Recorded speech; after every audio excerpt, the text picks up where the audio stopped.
नमस्कार दोस्तों। Civil exam study में आप सभी का स्वागत है। दोस्तों, आज की वीडियो में हम लोग बात करने वाले हैं संविधान के संशोधन की। इसमें बात करेंगे सभी तथ्यों के और जो महत्वपूर्ण संशोधन है उनके बारे में भी बात करेंगे।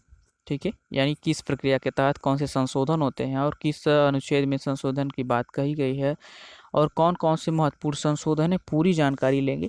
तो सिविल एग्जाम स्टडी के साथ बने रहने के लिए चैनल को जरूर सब्सक्राइब करें, सिविल एग्जाम स्टडी को जरूर सब्सक्राइब करें।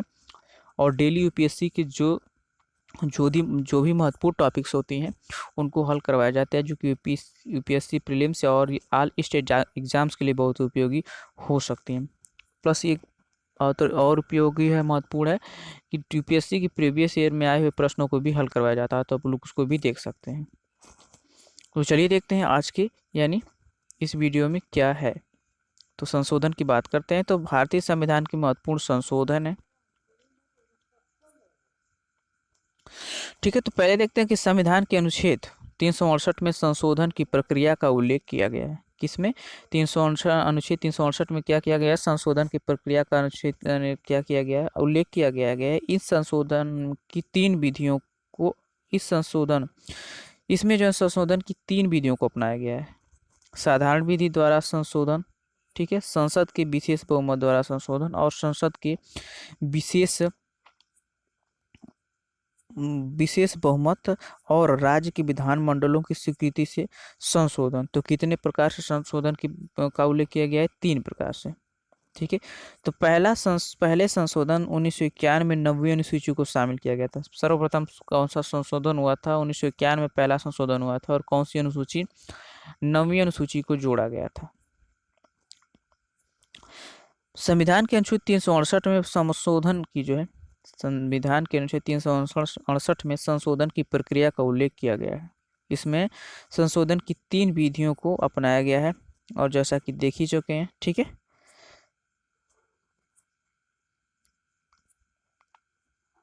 देख लेते हैं कौन कौन सा है।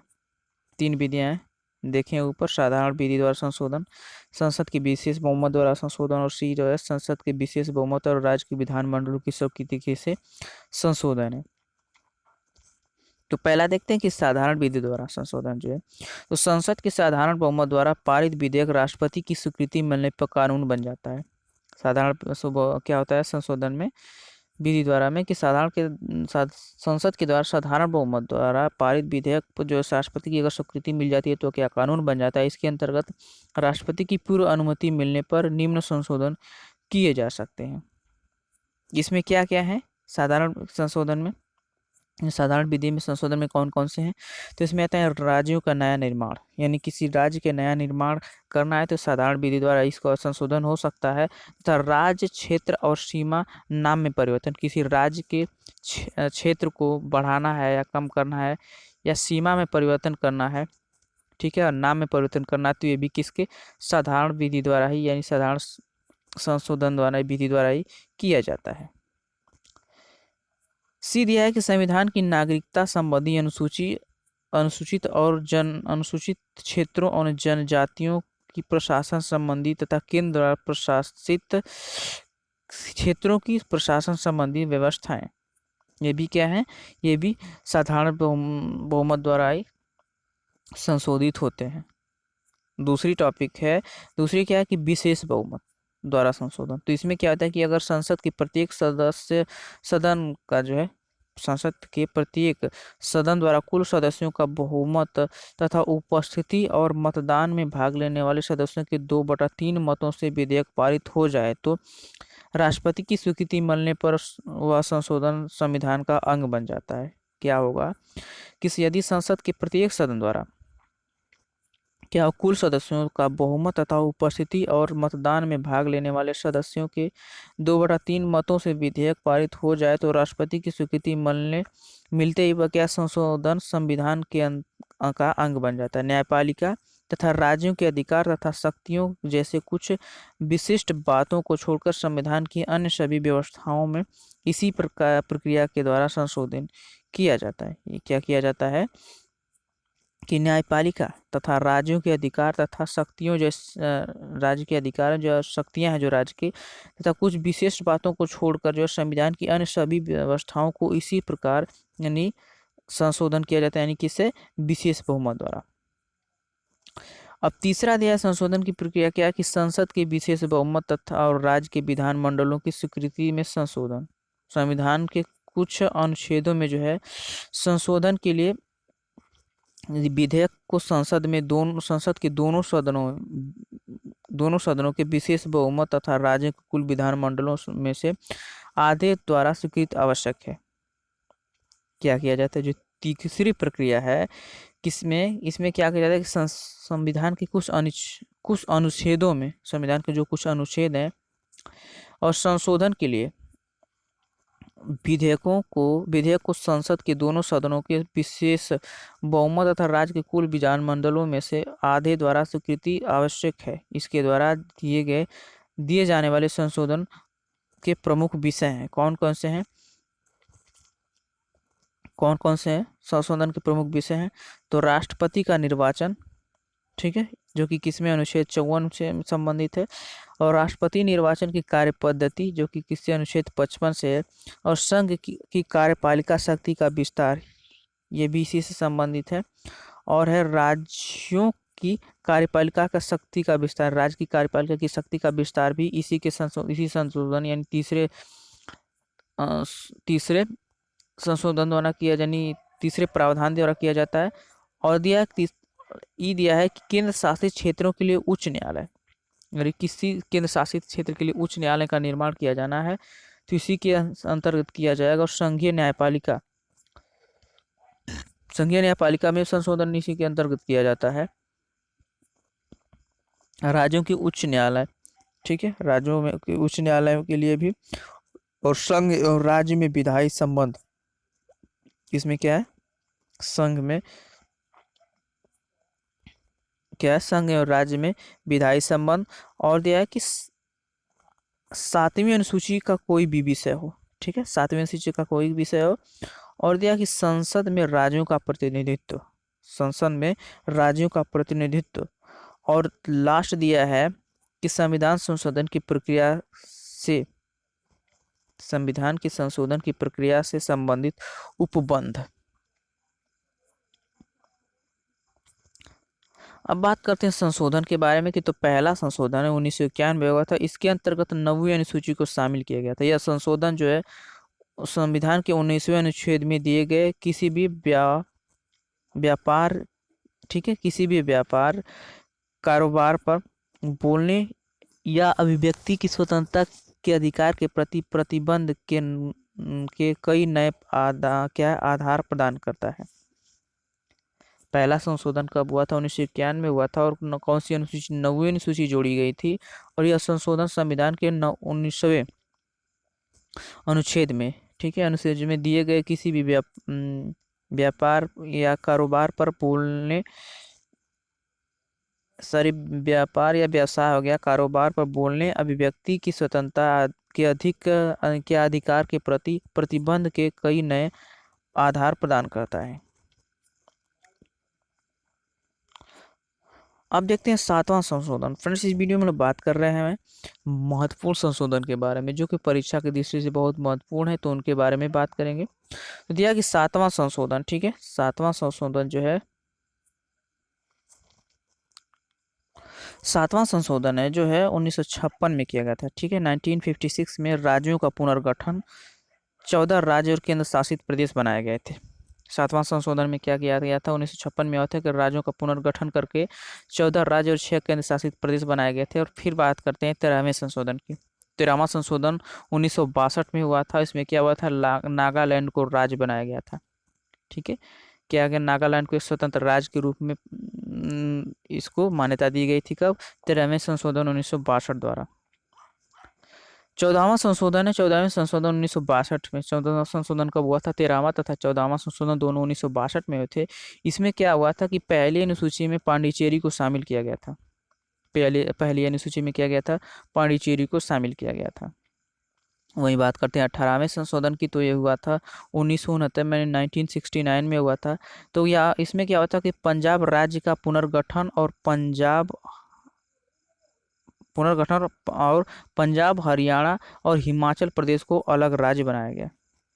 क्या किया गया था कि 18वां संशोधन करके पंजाब राज्य का पुनर्गठन करके पंजाब, हरियाणा और हिमाचल प्रदेश को अलग अलग राज्य बनाया गया था। कब हुआ था? 1969 में।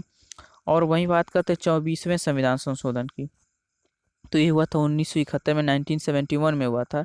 तो गोलकनाथ के मामले में सुप्रीम कोर्ट के दिए गए फैसले की वजह से पैदा हुई परिस्थिति के संदर्भ में यह संशोधन जो पारित किया गया था। गोलकनाथ के मामले में सुप्रीम कोर्ट के दिए गए फैसले से पैदा हुई परिस्थिति के संदर्भ में जो यह संशोधन पारित किया गया था। तदनुसार ये इस अधिनियम में मौलिक अधिकारों समेत संविधान में संशोधन करके संसद की शक्ति के संदर्भ में जो सभी संदेहों को दूर करने के लिए अनुच्छेद 13 और अनुच्छेद 368 में संशोधन किया गया है। किसमें? अनुच्छेद 13 और अनुच्छेद 368 में संशोधन किया गया है। ऐसा लोकतंत्र के विभिन्न स्तंभों के बीच सरकार की सर्वोच्चता स्थापित करने के लिए किया गया था। अब बात करते हैं 31वां यानी 31वां संविधान संशोधन कब हुआ था? 1973 यानी 1973 में हुआ था। तो लोकसभा की कुल संख्या बढ़कर 525 से 545 की गई। यानी 1973 से पहले कितनी थी संख्या लोकसभा सदस्यों की? तो ये थी तो 525, लेकिन वहीं 31वां संविधान संशोधन करके 545 कर दी गई, जो कि 1971 की जनगणना के आधार पर की गई थी। बात करते हैं 36वें संविधान संशोधन की, तो इसको किया गया था 1975 में यानी 1975 में। तो सिक्किम राज्य की स्थापना की गई थी। इसमें सिक्किम को एक राज्य के रूप में स्थापित किया गया था। कब? 36वां संविधान संशोधन द्वारा। अब बात करते हैं 39वां यानी 39वां संविधान संशोधन हुआ था 1975 में। यानी 36वां और 39वां संविधान कब हुए थे? दोनों ये हुए थे 1975 में। तो इसमें क्या किया गया था? तो राष्ट्रपति, प्रधानमंत्री और संसद के दोनों सदनों के अध्यक्ष के चुनाव को न्यायिक जांच से परे रखा गया। क्या किया गया इसमें? कि राष्ट्रपति, प्रधानमंत्री और संसद के दोनों सदनों के अध्यक्ष के चुनाव को जो है न्यायिक जांच से परे रखा गया था। अब बात करते हैं 42वें संविधान को, तो इसको क्या है? मिनी कॉन्स्टिट्यूशन यानी छोटा संविधान के रूप में भी जाना जाता है, जो कि बहुत महत्वपूर्ण है। तो देखते हैं कि इसको 1976 में किया गया था। और संविधान का 42वां संशोधन अधिनियम 1976 1976 यानी लघु संविधान, जो कि मिनी कॉन्स्टिट्यूशन के नाम से भी जाना जाता है, क्योंकि इसने संविधान में कई बदलाव लाए थे। कौन सा 42वां संविधान संशोधन? ये संशोधन सरकार की शक्ति को बढ़ाने के लिए किए गए थे। ये संशोधन क्यों किए गए थे? सरकार की शक्ति को बढ़ाने के लिए किए गए थे। 42वां संविधान संशोधन जो है 1976 द्वारा संविधान में किए गए प्रावधान प्रमुख संबोधन इस प्रकार है। क्या है?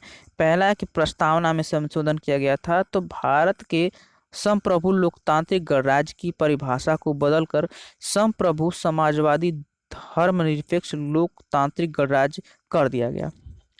प्रस्तावना में क्या संशोधन किया गया कि संप्रभु लोकतांत्रिक गणराज्य की परिभाषा को बदलकर क्या कर दिया गया है कि संप्रभु समाजवादी धर्मनिरपेक्ष लोकतांत्रिक गणराज्य कर दिया गया है। राष्ट्र की एकता शब्द को बदलकर जो है राष्ट्र की एकता शब्द को बदलकर राष्ट्र की एकता और अखंडता किया गया।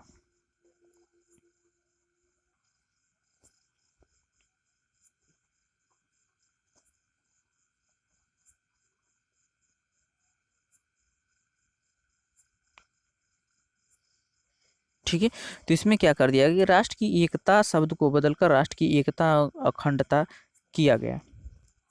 अब विधानमंडल में क्या संशोधन किया गया? तो लोकसभा और राज्य विधानसभाओं का कार्यकाल 5 वर्ष से बढ़ाकर 6 वर्ष कर दिया गया था।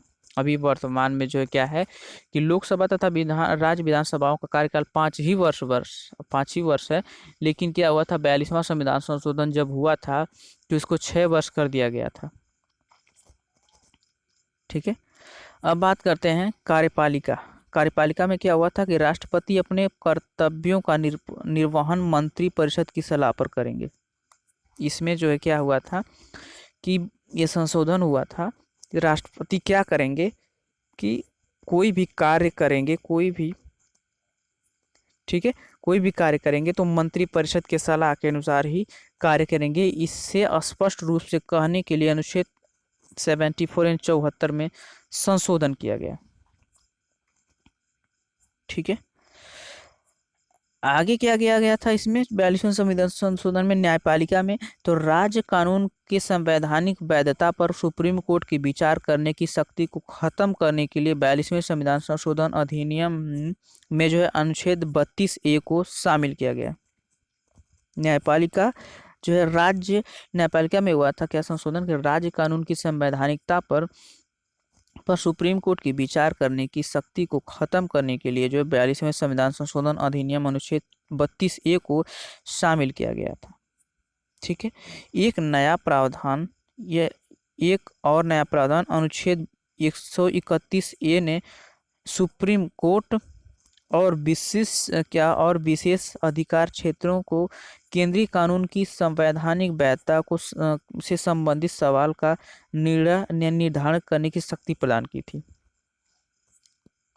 क्या किया गया था कि अनुच्छेद 131 ने जो है सुप्रीम कोर्ट और विशेष अधिकार क्षेत्र को केंद्रीय कानून और संवैधानिक वैधता से संबंधित सवाल का निर्धारण करने की शक्ति प्रदान की थी। अनुच्छेद 144वां यानी अनुच्छेद 144A और अनुच्छेद 128A, इसके बारे में क्या हुआ था संशोधन, तो संविधान संशोधन अधिनियम ने कानून की संवैधानिकता की न्यायिक समीक्षा पर विचार किया। संविधान संशोधन अधिनियम ने कानून की संवैधानिक न्यायिक समीक्षा पर विचार किया। अनुच्छेद 144A के तहत केंद्रीय या राज्य की कानून की संवैधानिक वैधानिकता पर प्रश्न पर फैसला करने के लिए सुप्रीम कोर्ट के जजों की न्यूनतम संख्या कम से कम 7 निर्धारित कर दी गई थी। इसके अलावा कानून को असंवैधानिक घोषित करने के लिए जजों को 2/3 बहुमत की आवश्यकता है। हालांकि मौलिक अधिकारों की सख्ती के मामले में उच्च न्यायालय की सख्ती अछूती रखी गई थी। किसी भी अन्य उद्देश्य के लिए रिट जारी करने की इसकी सख्ती पर कई प्रतिबंध लगाए गए थे। ठीक है। आगे दिया कि केंद्र और राज्य के संबंध में क्या संशोधन हुए थे, तो किसी भी राज्य और में कानून और व्यवस्था की गंभीर स्थिति से निपटने के लिए संघ के किसी भी सेना या इसके नियंत्रण वाली किसी भी अन्य सेना को राज्य में तैनात करने में सक्षम बनाने के लिए अधिनियम ने संविधान में जो अनुच्छेद 257A को शामिल किया।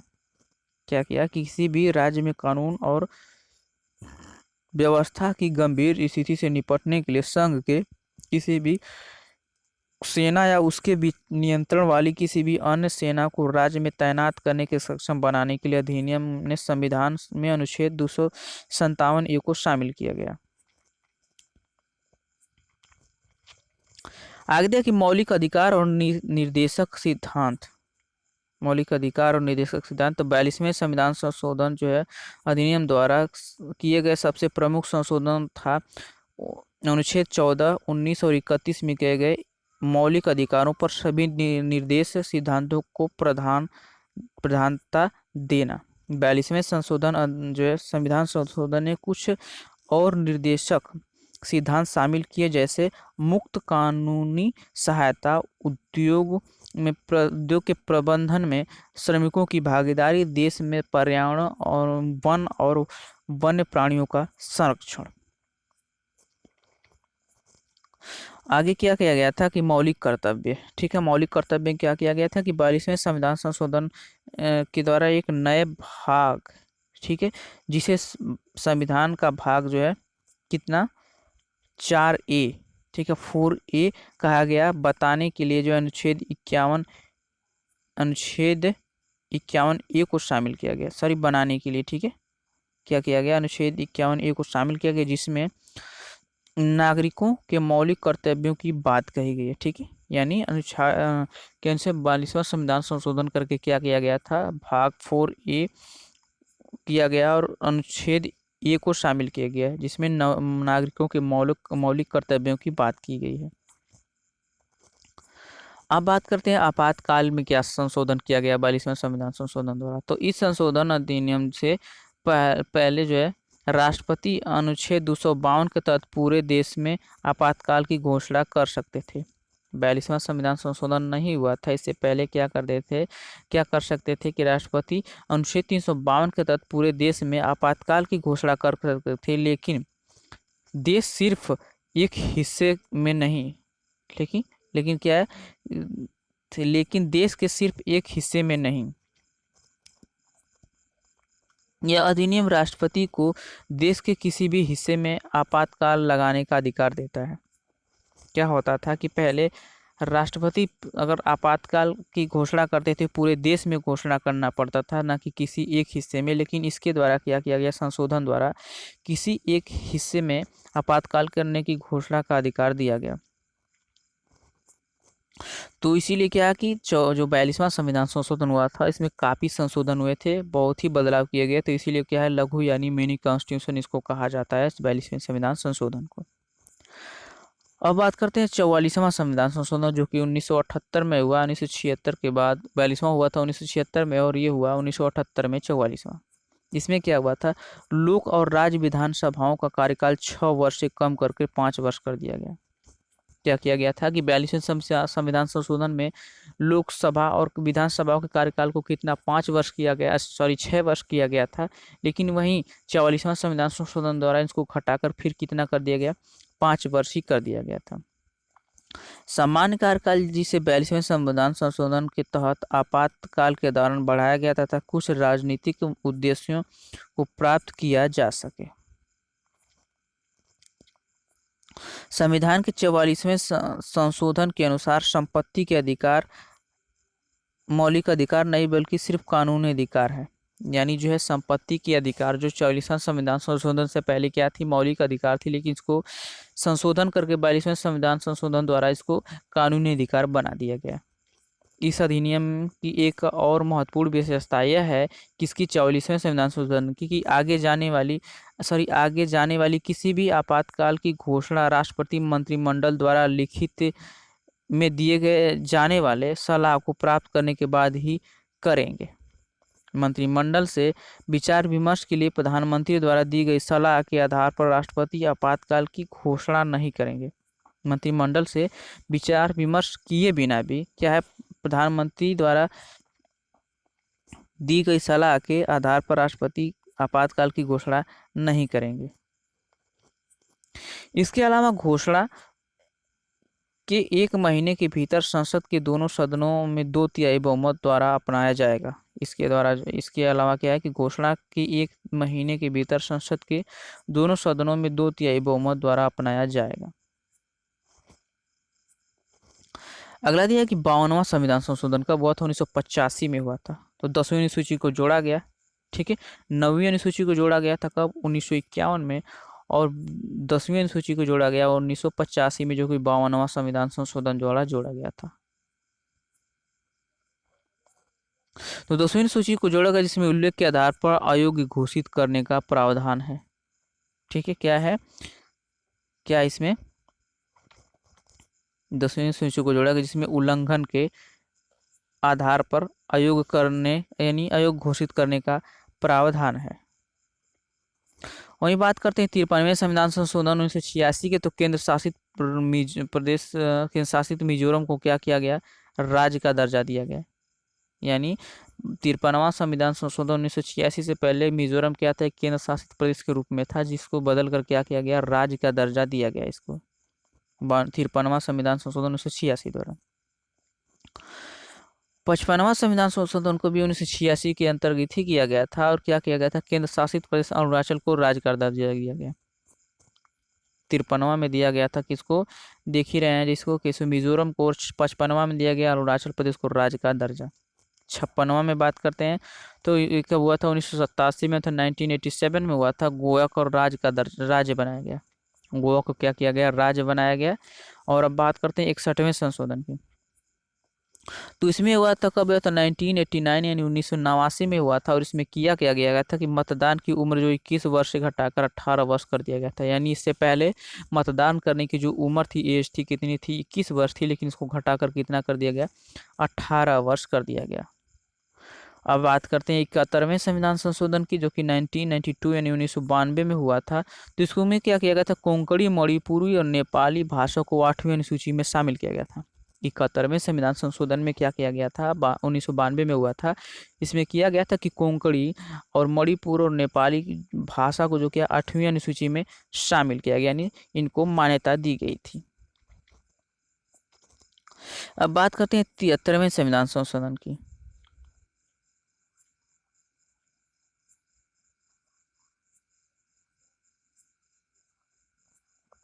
ठीक है, तो दिया है कि 73वें संविधान संशोधन 1992, ठीक कब हुआ था, 1992 में, 1992 में हुआ था कि संशोधन 73वें संविधान संशोधन अधिनियम ने संविधान के भाग, ठीक है, किया गया था। तो 73वां संविधान संशोधन को कब किया गया था, 1992 में किया गया था। इसमें इस अधिनियम में किया गया था कि भाग 9 और अनुसूची 11 को क्या किया था, शामिल किया गया था। भाग 9 में क्या किया गया था, संविधान में भाग 9 और इसमें भाग 9 को और अनुसूची 11 को शामिल किया गया था 73वां संविधान संशोधन और किया गया, और ग्रामीण स्थानीय प्रशासन यानी पंचायतों की व्यवस्था की गई। इस यानी 73वें संविधान संशोधन द्वारा क्या किया गया है कि भाग 9 को जोड़कर उसमें अनुसूची 11वीं को स्थापित करके ग्रामीण स्थानीय प्रशासन यानी पंचायतों की व्यवस्था की गई थी। 74वां संविधान संशोधन कब हुआ था, तो ये हुआ था जो है 1992 में भी यही हुआ था। ठीक है, इसके अंतर्गत क्या किया गया था, भाग 9 ए और अनुसूची कितनी 12 को शामिल किया गया। इसमें भाग 9 ए किया गया और अनुसूची 12 को शामिल किया गया, और शहरी स्थानीय प्रशासन नगर पालिका की व्यवस्था की गई। इसमें क्या किया गया, 74वां में नगर पालिका की व्यवस्था की गई। बात करते हैं 86वां संविधान संशोधन, ये हुआ था 2002 में। क्यों हुआ था, यह नया अनुच्छेद 21A को शामिल करता है, जिसमें राज्य कानून द्वारा निर्धारित तरीके से 6 से 14 वर्ष के बच्चों के लिए मुफ्त और अनिवार्य शिक्षा प्रदान करेगा। इसमें क्या किया गया है, 86वें संविधान संशोधन द्वारा अनुच्छेद 21A में कि 6 से 14 वर्ष के जो भी बच्चे होंगे उनको मुफ्त शिक्षा यानी प्रदान किया जाएगा का प्रावधान है इसके अंतर्गत। इसी के बात करते हैं, इसके बाद 91वां 91वां संविधान संशोधन। ठीक है, कौन सा है, संशोधन 91वां संशोधन कब हुआ था, 91वां हुआ था 91वां 2003 में। यह अनुच्छेद कहता है कि मंत्रिमंडल में, ठीक है, यह अनुच्छेद क्या कहता है, संशोधन, ठीक है, यह संशोधन क्या कहता है कि मंत्रिमंडल में प्रधानमंत्री समेत मंत्रियों की कुल संख्या लोकसभा के कुल सदस्यों के 15% से अधिक नहीं होगा। 91वां संशोधन हुआ था, ये क्या किया गया था, इसमें क्या कहा ये कि मंत्रिमंडल में प्रधानमंत्री समेत जो है कुल मंत्रियों की कुल संख्या लोकसभा के कुल सदस्यों की जो है 15% से अधिक नहीं हो सकती है। अब बात करते हैं 92वां संशोधन है, 92वां संविधान संशोधन, इसको भी 2003 में किया गया था। यह अनुच्छेद संविधान की 8वीं अनुसूची में 4 भाषाओं को बोडो, डोगरी, मैथिली और संथाली को शामिल करने के बारे में बताता है। 92वें संशोधन में 4 भाषाओं को, कौन से, बोडो, डोगरी, मैथिली और संथाली को शामिल किया गया है। अब यह 94वां संशोधन 94वां संविधान संशोधन 2006 में किया गया था। यह अनुच्छेद कहता है कि संविधान के अनुच्छेद 164 की उपधारा, संविधान के अनुच्छेद 164 की उपधारा ए में प्रावधान में क्या है, बिहार शब्द के लिए छत्तीसगढ़ झारखंड शब्द को प्रतिस्थापित किया जाएगा। क्या किया गया है कि अनुच्छेद कहता है, यानी संशोधन कहता है, ठीक है, कि संविधान के अनुच्छेद 164 की उपधारा ए में प्रावधानों में बिहार शब्द के लिए छत्तीसगढ़ झारखंड शब्द को प्रतिस्थापित किया जाएगा। तो फ्रेंड्स, अभी हम लोग देख रहे थे संविधान के महत्वपूर्ण संशोधन के बारे में, प्लस किस प्रक्रिया के द्वारा कौन से संशोधन होते हैं और किस अनुच्छेद में कौन से संशोधन हुए थे, क्या हुए थे, इसकी पूरी जानकारी ले रहे थे। और डेली जो है UPSC plus all state exams के लिए करंट अफेयर्स की महत्वपूर्ण टॉपिक्स भी हल करवाई जाती है। तो जो लोग पिछली वीडियो नहीं देखे होंगे देख सकते हैं सर्च करके, और पीएससी के प्रीवियस ईयर में आए हुए प्रश्नों को भी हल करवाया जाता है। तो सिविल एग्जाम स्टडी के साथ बने रहने के लिए चैनल को जरूर सब्सक्राइब करें। तो फिर मिलते हैं अगली वीडियो में, तब तक के लिए धन्यवाद, नमस्कार, गुड बाय।